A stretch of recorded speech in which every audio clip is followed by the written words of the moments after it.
नीलापुर की सुरम्य घाटी में, जहां आकाश छूते पहाड़ हरे भरे जंगलों से मिलते थे, एक ऐसा राज्य फला फूला जो अपनी शांति और समृद्धि के लिए जाना जाता था। राजा वीरेंद्र, एक न्यायप्रिय और बुद्धिमान शासक, अपनी प्यारी बेटी राजकुमारी नीलाक्षी के साथ इस भूमि पर शासन करते थे। नीलाक्षी, जिसका नाम नीले कमल की तरह सुंदर था, न केवल अपनी अद्वितीय सुंदरता के लिए जानी जाती थी, बल्कि अपने दयालु हृदय और तेज बुद्धि के लिए भी प्रसिद्ध थी। जब राजकुमारी विवाह योग्य हुई तो दूर दूर के राजकुमारों ने उसका हाथ मांगने के लिए नीलापुर की यात्रा की, लेकिन नीलाक्षी का दिल सांसारिक वैभव से परे किसी और चीज की तलाश में था। नियति ने उसके लिए एक अप्रत्याशित मोड़ रखा था, एक रहस्यमय अजनबी और एक जादुई रहस्य जो उसकी दुनिया को हमेशा के लिए बदल देगा। ये कहानी है खोई हुई शहजादी और एक ऐसे हार की जिसमें अनकही शक्तियां छिपी थीं। एक साहसिक यात्रा, प्रेम और आंतरिक शक्ति की खोज की गाथा।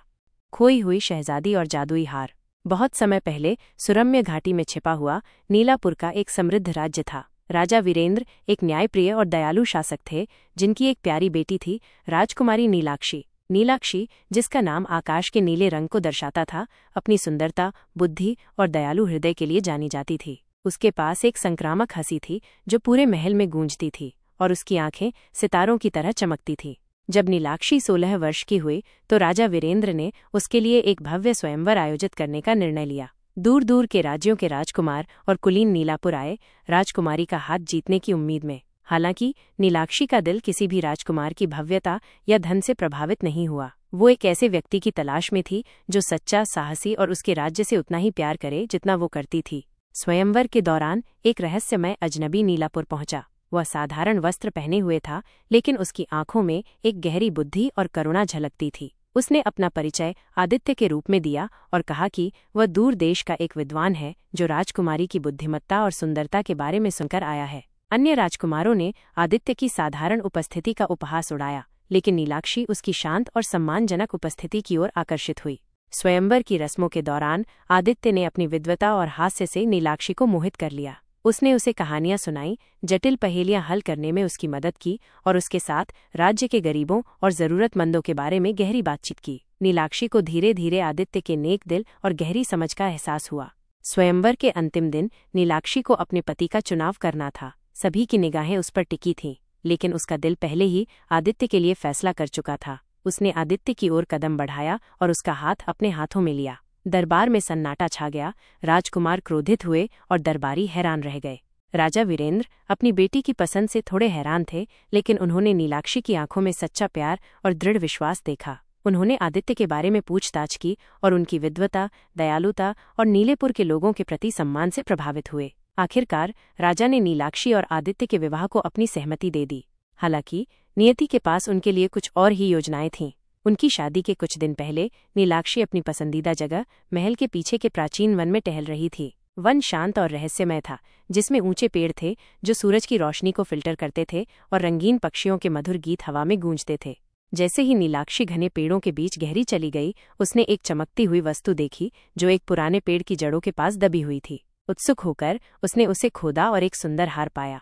हार में नीले रंग के चमकते पत्थर जड़े हुए थे जो उसकी आंखों के रंग से मिलते थे। उसे हार में एक अजीब खिंचाव महसूस हुआ, जैसे कि उसमें कोई जादुई शक्ति हो। जैसे ही नीलाक्षी ने हार पहना, उसे एक चक्कर आया और आसपास की दुनिया धुंधली हो गई। जब उसकी दृष्टि साफ हुई तो उसने खुद को एक अपरिचित स्थान पर पाया। जंगल गायब हो गया था और वो एक उजाड़ और बंजर भूमि में खड़ी थी, जहां दूर दूर तक रेत के टीले फैले हुए थे और आसमान में एक बेरंग सूरज लटका हुआ था। नीलाक्षी डर गई। उसे एहसास हुआ कि हार में कोई जादू है और वो उसे किसी अज्ञात जगह पर ले गया है। वो अकेली थी और उसे नहीं पता था कि घर कैसे लौटना है। राजकुमारी, जो हमेशा लाड़ प्यार में पली बढ़ी थी, को पहली बार कठिनाई और अनिश्चितता का सामना करना पड़ा। लेकिन नीलाक्षी हार मानने वाली नहीं थी। उसने अपनी बुद्धि और साहस को इकट्ठा किया और मदद की तलाश में निकल पड़ी। कई दिनों तक वह उस उजाड़ भूमि में भटकती रही, भूख और प्यास से कमजोर होती रही। उसे कई खतरों का सामना करना पड़ा, जंगली जानवरों से लेकर धोखेबाज यात्रियों तक, लेकिन उसने अपना संकल्प नहीं खोया। एक दिन जब वो लगभग हार मान चुकी थी तो उसने दूर क्षितिज पर धुएं का एक पतला निशान देखा। उम्मीद की एक किरण के साथ वो उस दिशा में चल पड़ी और जल्द ही उसे एक छोटा सा खाना बदोशों का शिविर मिला। खाना बदोश दयालु लोग थे और उन्होंने थकी हुई और भूखी राजकुमारी को आश्रय और भोजन दिया। नीलाक्षी ने उन्हें अपनी कहानी सुनाई और उनसे नीलेपुर लौटने में मदद करने की विनती की। खानाबदोशों का नेता, एक बूढ़ा और बुद्धिमान व्यक्ति, ने हार को ध्यान से देखा।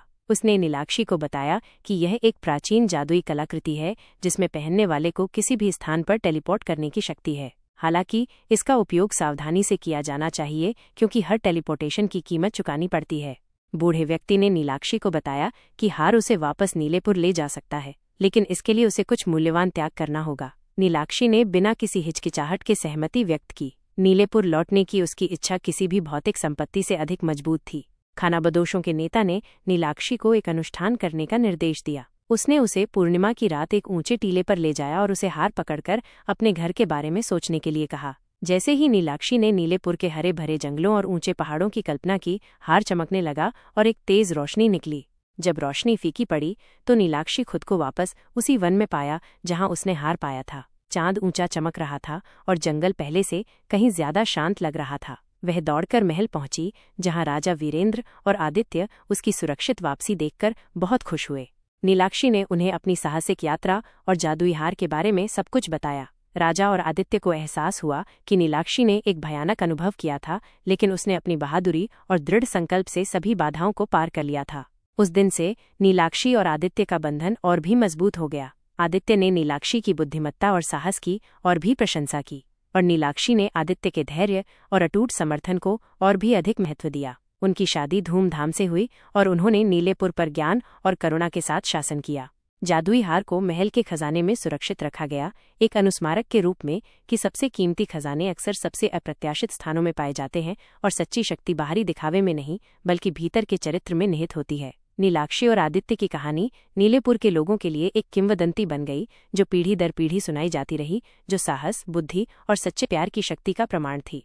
और इस तरह खोई हुई शहजादी और जादुई हार की कहानी समाप्त होती है, एक ऐसी कहानी जो हमें सिखाती है कि जीवन की चुनौतियां हमें मजबूत बनाती हैं और सच्चा प्यार सभी बाधाओं को पार कर सकता है।